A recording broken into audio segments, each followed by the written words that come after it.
So what's different about this book and the approach that we've taken?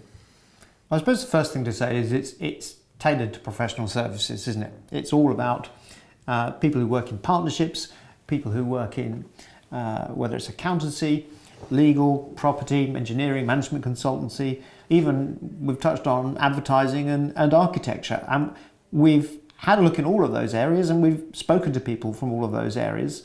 And although the focus primarily has to be on the legal and the accountancy, there's a cross section, but it's about professional services. Yeah, and I think the other thing I would say very strongly is it's a practical guide, not an academic one. Yeah, absolutely.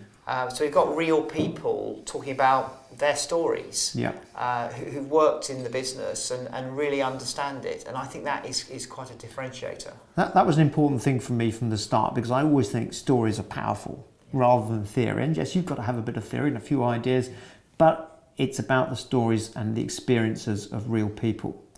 I suppose the next one for me is the life cycle of the pitch, because they're so variable in length, and the longest ones can be drawn out over months or possibly even years.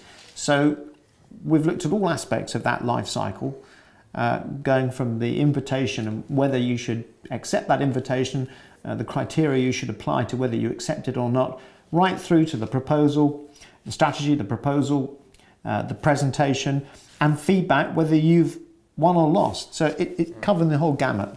That's right, and I think looking at it from all sorts of different angles as well, partners, clients obviously, pricing specialists, procurement people, and absolutely, people in marketing and business development. So looking at it from all the different aspects is also, I think, really important to give the full story.